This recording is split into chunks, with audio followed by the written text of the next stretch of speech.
जाता, दीनदुबळ्यांचा आधार असे ते महान राजे होते. छत्रपती शिवाजी महाराजांचे वर्णन करताना एक कविता आठवते. ती म्हणजे, विजय सारखी तलवार चालवून गेला, विजय सारखी तलवार चालवून गेला, निभया छातीने हिंदुस्तान हलवून गेला. वाघनख्यांनी अफजल खानाचा मोठा पाडून गेला, वाघनख्यांनी अफजल खानाचा मोठा पाडून गेला. मुठभर मावळ्यांना घेऊन, फक्त मुठभर मावळ्यांना घेऊन हजारो सैतानांना नडून गेला. स्वर्गात गेल्यावर देवानेही ज्याला चुकून मुजरा केला, स्वर्गात गेल्यावर देवानेही ज्याला चुकून मुजरा केला, असा एक मर्द मराठा शिवबा होऊन गेला. एक मर्द मराठा शिवबा होऊन गेला. एक मर्द मराठा शिवबा होऊन गेला. छत्रपती शिवाजी महाराज की जय. अफजल खान शिवरायांना भेटण्यासाठी प्रतापगडच्या पायथ्याशी आला आणि या त्यांच्या भेटीच्या दरम्यान शाही हुनाची बळाने रचलेला पोवाडा आज मला आठवतो. ते म्हणतात, प्रतापगडच्या पायथ्याशी खान हो, प्रतापगडच्या पायथ्याशी खान, प्रतापगडच्या पायथ्याशी खान, प्रतापगडच्या पायथ्याशी खान, आलं मन नाही त्याला जाण शिवाजी राजाच्या करमतीची, शिवाजी राजाच्या करमतीची, त्यास नाही जाणीव शक्तीची, त्यास नाही जाणीव शक्तीची, करलं काही कल्पना युक्तीची होती जी जी जी जी जी, करलं काही कल्पना युक्तीची होती जी जी जी जी जी. खानाच्या भेटीसाठी महाराज प्रतापगडच्या पायथ्याशी एक शानदार शामियाना उभारला होता आणि अशा या शामियाना खान डौलत फुलत आला होता. एका बाजूने खान, दुसऱ्या बाजूने आपली शुभा. शुभाने पाहून खान म्हणतो कसा, आओ शुभा, आओ हमारे गले लग जाओ. खानाने राजाला आलिंगन दिलं. खानाने राजाला आलिंगन दिलं आणि आलिंगन देत असताना दगा दिला. मैत्रीच्या नावाने आलिंगन देण्याचे बहाणे करून खान शुभाची मान दाबू लागला. त्यांच्या पाठीमागून त्याने कट्टेचा वार केला. खान दगा दिला हे शुभाला पक्क माहित होत, म्हणून ते अंगात चिंकट घालून आले होते. अंगात चिंकट घातल्यामुळे खानाचा वार फुका गेला. खानाचा वार फुका गेल्यामुळे खान लढपडला. इतक्यात महाराजाने खानाच्या पोटात दुसरा ढकलला. खानाची आतडी बाहेर आली. खान उडू लागला. दगा झाला. शोभाने खानाचं शिर टर करून फाटलं त्याच्या पोटाला. खानाची आतडी बाहेर आली. खान पुन्हा उडू लागला. दगा झाला. तेवढ्या शुभासोबत असलेल्या जीवभाण्याने खानाचं शिर धडापासून वेगळं केलं. खान मरण पावला आणि मग जमिनी कावल्याने खानाच्या प्रचंड पोटाला कापून काढले. काही वाचलेले सैनिक जीव घेऊन पळाले. महाराजांच्या हाती प्रचंड खजिना, हत्ती, घोडे, दारुगोळा लागला. अशा तऱ्हेने शिवरायांनी स्वराज्यावरून अफजल खान नावाचे महासंकट दूर केले आणि मराठी शाहीचा मान राखला. अशी ही छत्रपतींची शौर्य गाथा गात असताना शाही हुनाची बळा शेवटी म्हणतात, प्रतापगडचे रक्त झाले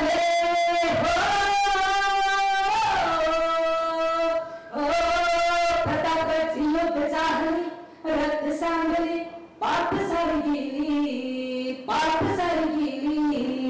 पावन केला कृष्णाचा घाट, लागली गुलामीची हुवा, मराठी शाहीचा मान राखला हुजी जी जी जी जी जी, मराठी शाहीचा मान राखला हुजी जी जी जी जी जी. शिवाजी महाराजांचं राज्य कोकणामध्ये नंतर वाढलं. सन 1664 मध्ये कुडाळ इथं खवास खानाचा पराभव केला शिवाजी महाराज आणि त्यावेळेचा प्रांत कुडाळचा भाग म्हणजे आता आपण जे उभे आहोत, सप्तरी तालुका, डिचोली तालुका आणि पेडणे तालुका हे प्रांत कुडाळचे भाग होते. शिवाजी महाराजांनी ज्यावेळेस खवास खानाचा तिथं पराभव केला त्यावेळेस डिचोली, सत्तरी, पेडणे येथील आदिलशाही जे सरदार होते, जे त्यांचे अधिकारी होते, ते जीव घेऊन पळाले. की शिवाजी महाराजांच्या पराक्रमाची दहशतच त्यांना एवढी तिथं वाटत होती. कारण शिवाजी महाराजांच्या पराक्रमाच्या गोष्टी ह्या लोकांनी एवढ्या ऐकलेल्या होत्या की अफजल खान असो, सिद्धी जोहरचं प्रकरण असो, या सर्व सुरत प्रकरण असो, की त्यावेळेस आणि जो खवासखानाला जो ज्या प्रकारे महाराजांनी कोंडून त्याचा पराभव केला, त्यावेळेस त्याच्याही अगोदर बाजी घोरपड्याला बुधळला जाऊन मारला, कारण तो त्या खवासखानाच्या मदतीला येणार होता. या सर्व बातम्या ह्या सत्तरी, डिचोली ह्या भागामध्ये पसरत होत्या की शिवाजी आज कुठं त्यांनी हे केलं, आज काय त्याने केलं, आज काय मालवणचा किल्ला बांधला, आज कशाची वेगवेगळ्याची वखार उठली, त्या खवासखानाला कोंडला. वेगवेगळ्या बातम्या एवढ्या वेगवेगळ्या यायच्या. आजकाल आपल्याकडे मोबाईल आहे, वेगवेगळी साधनं आहेत, त्यावेळी तशी नव्हती. कुठले व्यापारी, जे लबानी लोक जे व्यापार यायचे, त्यांच्या मार्फत काही बातम्या यायच्या, वेगवेगळ्या यायच्या.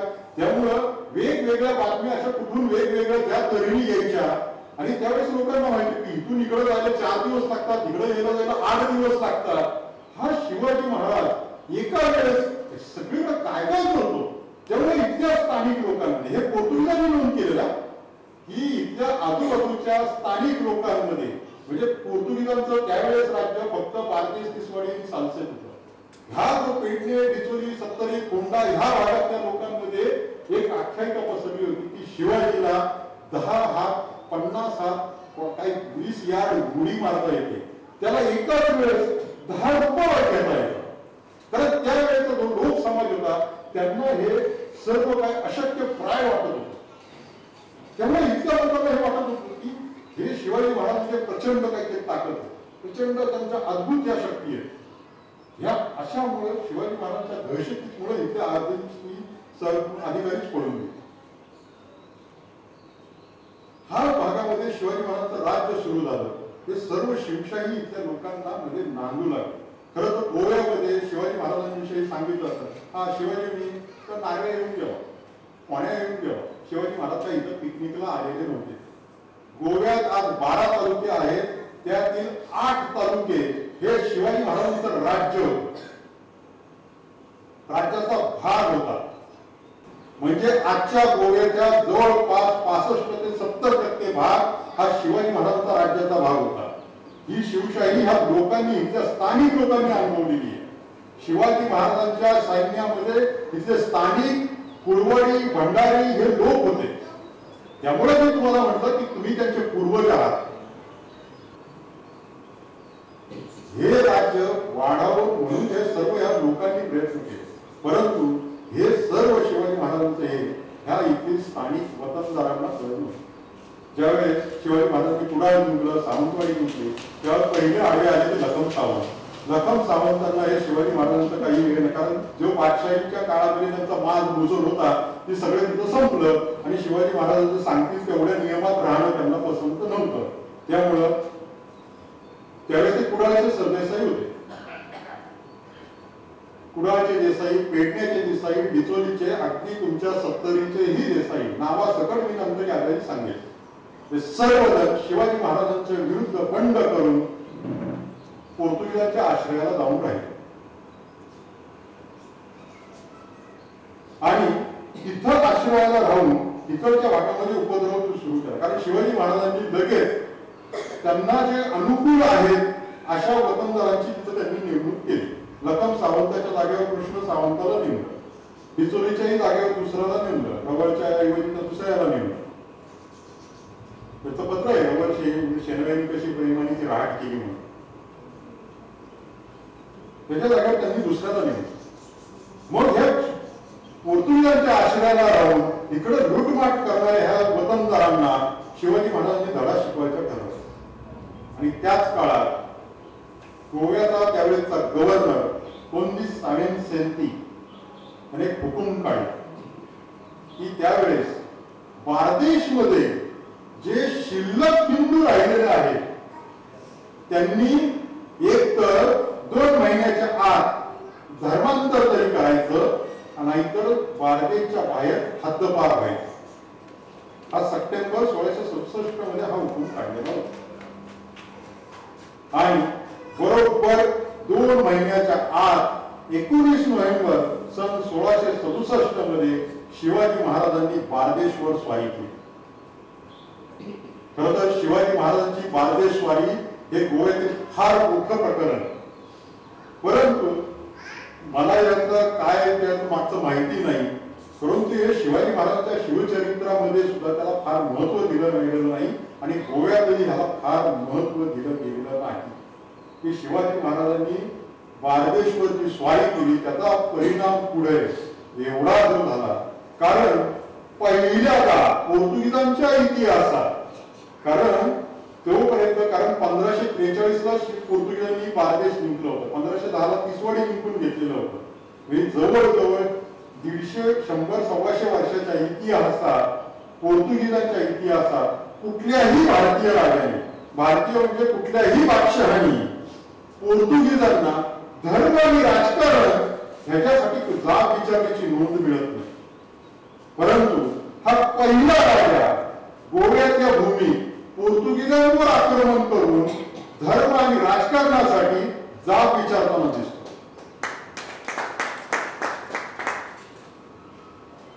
दोन वर्षापूर्वी या घटनेला 350 वर्ष, 2017 ला 350 वर्ष पूर्ण झाली. शिवाजी महाराजांनी कोरवाच्या किल्ल्यावर आक्रमण केलं आणि तिथं जे पोर्तुगीज सैन्य होतं ते अगोदरच पळालं, कारण हे काही देसाई होते, ते काही कोरवामध्ये राहिल्याची नोंद मिळते. परंतु ते अगोदरच त्यांना काही शिवाजी महाराजांच्या आक्रमणाची गोष्ट 1-2 दिवसच अगोदर कळाली आणि ते आगवत आणि निरीशमागूच्या आश्रयाला जाऊन राहिले आणि तिथं पोर्तुगीज सैन्यही पळून गेले.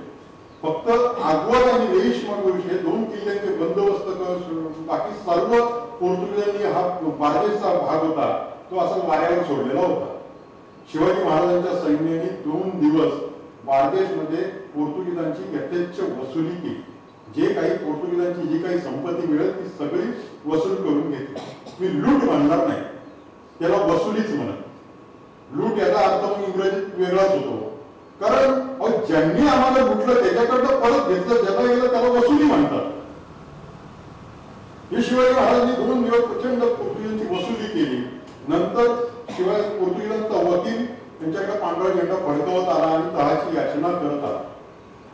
मग शिवाजी महाराजांनी 22 नोव्हेंबर 1667 मध्ये डिचोली इथं त्यांच्या राज्यात, कारण डिचोली हा त्यांच्या राज्याचा भाग होता, तिथं जाऊन राहिले आणि जवळजवळ 15 ते 20 दिवस शिवाजी महाराजांचा मुक्काम पुढे तिथं डिचोलीमध्ये होता. पोर्तुगीजांच्या तिथं तहाच्या वाटाघाटी झाल्या पोर्तुगीजांचा, आणि तो ओरिजिनल तह आजही पोर्तुगालमध्ये आहे. तो पांडुरंग पिसुर्लेकरांनी त्यांच्या पुस्तकामध्ये पण छापलेला आहे. त्याच्यामध्ये स्वतः शिवाजी महाराज म्हणतात, मी स्वतः सैन्य घेऊन बारदेशमध्ये आलो. अशा प्रकारे स्वतः शिवाजी महाराज त्यामध्ये लिहितात त्या मूळ प्रतीमध्ये. त्यामध्ये वेगवेगळ्या व्यापाऱ्यांना सवलती दिल्या आणि पोर्तुगीजांनी त्याचं आश्वासन दिलं की ह्या आम्ही वतनदारांना आमच्या ज्या भागातनं हाकलून देत आहोत आणि आम्ही त्यांना आश्रय देणार नाही, हे शिवाजी महाराजांना पहिलं त्यांनी वचन दिलं. कारण पोर्तुगीजांना असा जाब पहिल्याला कुणीच विचारलेला नव्हता. आणि त्याच वेळेस पोर्तुगीजांच्या ओल्ड गोव्यामध्ये त्यावेळेस इंग्रजांचा एक प्रतिनिधी आला होता. त्यांनी आपल्या कारवारच्या त्यांचे जे ऑफिस होतं त्याला एक पत्र पाठवलं की शिवाजी महाराजांनी ही जी स्वारी केली ही पोर्तुगीजांनी, जो पोर्तुगीज गव्हर्नरनी जो हिंदूंविरुद्ध जो हुकूम काढलेला होता त्यासाठी ही स्वारी केली होती आणि या स्वारीनंतर पोर्तुगीज गव्हर्नरनी तो हुकूम मागे घेतला. पोर्तुगीजांवर ही पहिल्यांदाच ही नामुष्कीची वेळ आली होती. परंतु पोर्तुगीज आपल्या धर्माविषयी एवढे कट्टर आहेत की आपल्या धर्माला कुठलाही कमीपणा येईल अशी कुठेही ते लिहून ठेवत नव्हते. आपल्या धर्माची नामुष्कीही कुठं लिहून ठेवत नव्हते. परंतु आजूबाजूचे जे इंग्रज डच होते ह्या यांच्या सगळ्या यांच्या नोंदी करत होते. या शिवाजी महाराजांचा जे तो पहिला जो धक्का पोर्तुगीजांना बसला, शिवाजी महाराज डिचोलीला आले. डिचोलीला आल्यानंतर शिवाजी महाराजांना इथल्या परिस्थितीची नक्की काय आहे ती जाण झाली की इथल्या लोकांना कशा प्रकारे मानसिक गुलाम पोर्तुगीजांनी केलेला आहे. इथल्या आदिलशाहीमध्ये किंवा कारण हा आदिलशाहीचा भाग होता, इथल्या स्थानिक वतनदारांनी इथल्या स्थानिक शेतकऱ्याला कसं नाडलेलं आहे ह्याच्यासाठी काहीतरी चांगला कठोर आणि ठोस निर्णय घेऊन आणि योग्य अशी योजना केली पाहिजे. हा विचार घेऊन शिवाजी महाराजांनी पुढची कारवाई सुरू केली. कारण ह्या शेजारच्या पोर्तुगीजांना, कारण त्यावेळेस हा इकडं शिवाजी महाराजांचं राज्य होतं, त्या भागामध्ये पोर्तुगीजांचं राज्य होतं. या पोर्तुगीजांना इथून हाकलून दिल्याशिवाय पर्याय नाही, कारण ते उकळून काढलं पाहिजे. आणि पोर्तुगीजांची ताकदही प्रचंड होती, कारण त्यांचं नौदल प्रचंड, त्यावेळेस जगातलं अव्वल नंबरचं नौदल होतं. आणि त्यांचं ओळगोव्याचा किल्ला हा 13 किलोमीटर तटबंदीने व्यापलेलं ते मोठं ओळगोवा शहर होतं. आजूबाजूला चारही बाजूनी पाणी होतं. त्यासाठी तिसवाडी बेटाला जंजिरे गोवा, जंजिरे म्हणजे बेट असाच उल्लेख येतो, जंजिरे गोवा, कारण त्यासाठी सर्व योजना आणि हे पाहिजे. परंतु अचानक घाव घालून हे पोर्तुगीजांना हकलून काढण्यासाठी शिवाजी महाराजांनी आपले गुप्त सगळे हेर कामाला लावले. त्यावेळेस शिवाजी महाराजांचे जो 300च्या अधिक गुप्त हेर हे वेगवेगळी रूप घेऊन हे ओळगोव्यामध्ये शिरले. त्या कोणी काही कामाच्या निमित्ताने, कोण लाकूड तोडायला गेला असेल, कोण सुतार कामाला गेला असेल, कोण गवंडी कामाला गेला असेल, वेगवेगळ्या रूपामध्ये हे 300 गुप्त हेर लोक हे शिरले. आणि बरोबर 1 वर्षानंतर बरोबर शिवाजी महाराज परत गोव्याकडे निघाले, गोव्याच्या मोहिमेसाठी. ही मोहीम होती, ही फार मोठी मोहीम होती. परंतु शिवाजी महाराज वाटेवर वेंगुर्ला इथेच असताना त्यांना एक बातमी कळली की आपले जे गुप्तहेर सैनिक जुन्या गोव्यात, ओल्ड गोव्यात जे शिरलेले आहेत ते सर्वच्या सर्व पकडले गेलेले आहेत. काही चुकीमुळं, काही त्रुटीमुळं त्यांचे सर्व गुप्तहेर सगळेच्या सगळे पकडले गेले. आणि त्यावेळेस तो गव्हर्नर साविन सिटीच होता, तो प्रचंड आजारी होता, मरणाच्या दारात होता, की तो मरणारच होता. अशा वेळेस तो ही बातमी ऐकूनच तो गव्हर्नर खाडकन उठला आणि त्याने मराठ्यांच्या वकिलांना बोलवलं, शिवाजी महाराजांच्या वकिलाला बोलवलं आणि त्याला मारून त्याला हाकलून दिलं. सर्व सैनिकांना त्याने बाहेर काढलं. शिवाजी महाराज वेंगुर्ल्यावरून परत गेले नाही. शिवाजी महाराज डिचोलीला आले आणि त्यांनी एक नवीन परत आलो. त्यांची आपण एक योजना ठरलेली होती, बहुधा त्यांचं स्वरूप वेगळं असावं. त्यांनी श्री सप्तकोटेश्वर देवाचा पुनर्निर्माण करायचं ठरवलं. ती म्हणत पुनर्निर्माण सप्तकोटेश्वरातच काय त्याच्यात एवढं वैशिष्ट्य होतं. खरं तर त्यावेळेस डिचोली किंवा भद्रग्राम तालुक्यामध्ये फार मोठ्या प्रमाणात निर्वासित झालेल्या देवदेवता ह्या फार मोठ्या प्रमाणात होत्या. निर्वासित म्हणजे तिसवाडी, बारदेश या भागातून पोर्तुगीजांच्या अत्याचाराने तिथल्या गावकऱ्यांनी काही देवदेवता आपल्या पाठीला बांधून कशा कशा वाचून ह्या डिचोली तालुक्यात इकडच्या तुमच्या सत्तरी भागामध्ये पण आणून ठेवलेल्या होत्या. त्यातीलच होता एक सप्तश्री देव सप्तकोटेश्वर. तरी या सर्व देवदेवतांमध्ये सप्तकोटेश्वराचीच का निवड केली? कारण हे सप्तकोटेश्वर हे गोव्यातील अगोदरचे राजे, कदंब राजे यांचं हे कुलदैवत होतं. आणि हे अगोदरच्या ह्या राजाचं कुलदैवत म्हणजे ह्या भूमीचं राजदैवत. या अगोदर ह्या त्या राजाच्या दैवताला बहामनी सुलतानांनी सुद्धा त्याची विटंबना केली होती. त्यानंतर त्याची परत स्थापना विजयनगरच्या देवरायांनी केली. या देवरायांनंतर परत ज्यावेळेस इथं पोर्तुगीजांचं बस्तान बसलं आणि त्यांचं सर्व बस्तान बसल्यानंतर त्यांनी धर्मांतरचे जे आपलं धोरण सुरू केलं, त्या धर्मांतर धोरणाचा पहिला गाव त्यांनी सप्तकोटेश्वरावर घातला. कारण या राजाचं जे कुलदैवत हे ह्या सर्व इथल्या भूमीचं राजदैवत ते तोडलं, त्याची विटंबना केली तर इथल्या लोकांची मानसिकता खच्ची होते. हे सर्व बघून त्यांनी पहिल्यांदा सप्तकोटेश्वरावर घाव घातला. सप्तकोटेश्वराचं मंदिर उद्ध्वस्त केलं, तिथलं शिवलिंग उखडलं आणि एका विहिरीवर आडवं घातलं. आणि तिथं जे बाटलेले लोक होते त्यांना त्याच्यावरनं पाणी काढायला लावलं. परंतु सप्तकोटेश्वराच्या सुदैवाने, आपल्या धर्माच्या सुदैवाने डिचोलीचे सूर्यराव नारायणराव सरदेसाईंनी ते शिवलिंग उचललं एका रात्री गपचूप जाऊन, ते दिवाळी बेटावर होते, तिथं त्यांनी विटंबना करून ठेवलेलं होतं. ते आपल्या डिचोली तालुक्यातल्या हिंदळे गावात आणून ठेवलं आणि ते माडाच्या चुलतांच्या खोकीमध्ये त्याची स्थापना केली. आणि दिवाळी नार्व्यातला सप्तकोटेश्वर हिंदळे गावात आला आणि त्या नार्वे सप्तकोटेश्वरामुळे हिंदळे गाव मागे पडून हिंदळ्याचं नार्वे गाव झालं. आजही गोव्यात 2 नार्वे गाव आहेत, दिवाळीवरचं नार्वे आणि डिचोलीचं नार्वे. हे डिचोलीचं नार्वे गाव हे पहिलं हिंदळे गाव होतं. परंतु तो राजदैवत, कारण त्या राजदैवताचा महिमा मोठा असतो, ते त्या काळामध्ये त्याचं नाव मोठं असणार, त्यामुळं तो नार्व्याचा देव त्या हिंदळे गावात आला आणि हिंदळे गावाचंही नाव नार्वे झालं. असं हा राजदैवत माडांच्या चुलताच्या पोतीमध्ये होतं आणि त्याचंच परत पुनर्निर्माण करायचं शिवाजी महाराजांनी ठरवलं. आणि बरोबर कार्तिक कृष्ण पंचमी शके 1590 म्हणजे सन 1613 नोव्हेंबर सन 1668 रोजी शिवाजी महाराजांनी सप्तकोटेश्वराचा पुनर्निर्माण केलं. इथल्या लोकांमध्ये एक संदेश गेला की आपल्या राजदैवताला कुणीतरी आश्रय देणारा एक राजा आपल्याला आता पाठीशी मिळाला. त्यामुळं इथल्या लोकांच्या एक जो मानसिक ती उभारी मिळाली की ह्या अगोदर कुठल्याही राजाला केलेलं नव्हतं. असं एक छत्रपती राजा शिवाजी राजा इथल्या देवदेवतांच्या याला पाठिंबा देतोय, त्याचं पुनर्निर्माण करतोय. हा पोर्तुगीजांच्या नाकावर टिचून ज्या पोर्तुगीजांनी ह्या देवतेची विटंबना केली त्याचं परत तो पुनर्निर्माण करतोय. ही ह्या भूमीमध्ये ही पहिल्यांदाच घटना होत होती. पोर्तुगीजही नोंद करतात की शिवाजी महाराज हे त्यांच्या सैन्यामध्ये बाई ठेवली जात नाही आणि स्त्रियांची विटंबना केली जात नाही. शिवाजी महाराजांचे अनेक गोष्टी आणि गुणगान पोर्तुगीजांनी पण गायले. शिवाजी महाराजांनी नंतर सन 1675 मध्ये होंडा जिंकून घेतला. होंडाला एक फार मोठा रणसंग्राम झाला एप्रिल मे मध्ये 1675 मध्ये.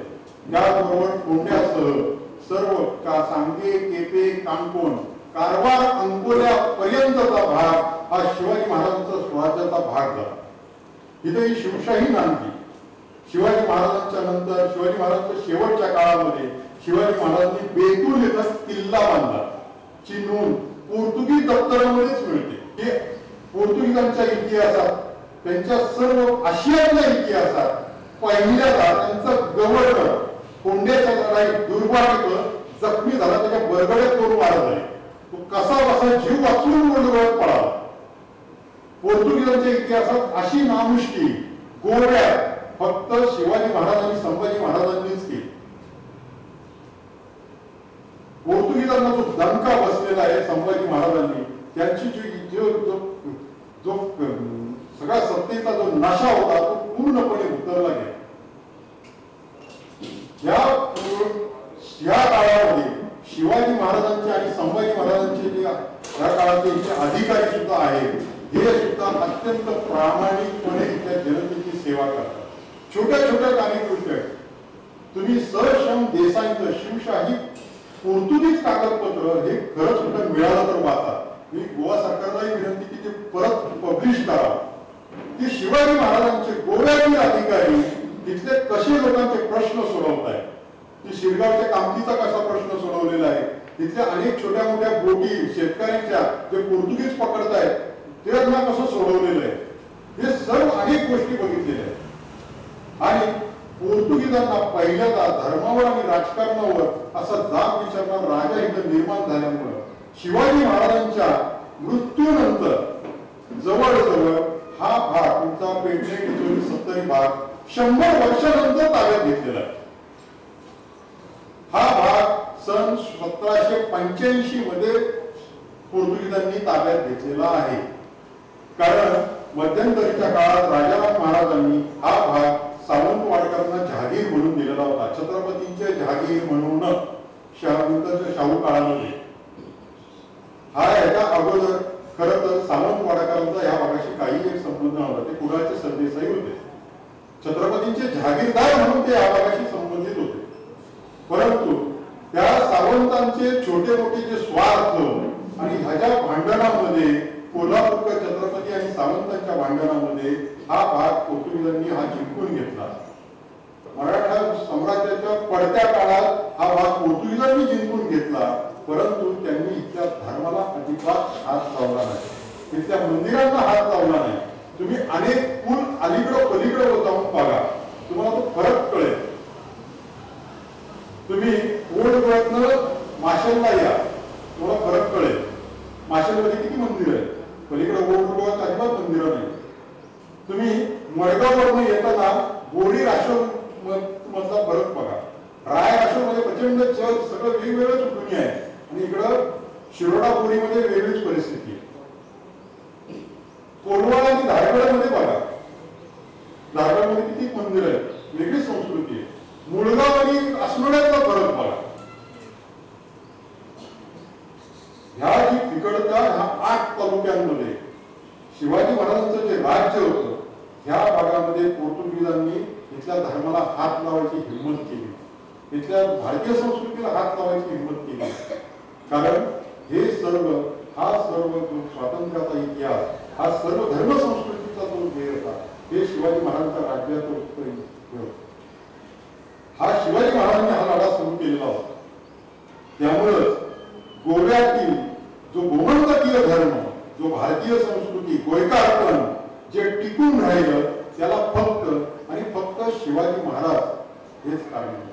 गोव्याचा हा सर्व भूमीवर आहे की हे पोर्तुगीजांच्या धर्मांध राजकारणाला पहिला तडाखा देणारा आणि त्यांना कायम काबूत ठेवणारा, त्यांच्या पुढच्या सर्व त्यांच्या वारसदारांनी सुद्धा पोर्तुगीजांना कायम काबूत ठेवलं. आणि त्यामुळंच आज आम्ही इथं शिवजयंतीसाठी सर्वजण आम्ही इथं उपस्थित राहू शकलो. नाहीतर शिवाजी महाराजांनी आणि संभाजी महाराजांनी जर कार्य केलं नसतं तर आज आम्ही वेगळं आमचं इथं राजकीय चित्र आणि धार्मिक चित्र. त्यामुळं कधीही तुम्हाला कुणाला तिथीला वाटत असेल, कुणाला तारखेला वाटत असेल, आता 2 दिवसांनी शिवाजी महाराजांची 19 तारखेला तारखेने, तर आज रविवारचा निमित्त साधून ह्या लोकांनी आज शिवजयंती साजरी केली. 365 दिवस शिवाजी महाराज शिवजयंती साजरी झाली. तर शिवाजी महाराजांचे गुण, वैशिष्ट्य वेगवेगळ्या रूपात सांगण्यासाठी प्रचंड प्रचंड आणि प्रचंड माहिती ही लोकांपर्यंत गेली पाहिजे. शिवाजी महाराजांचं जे कार्य आहे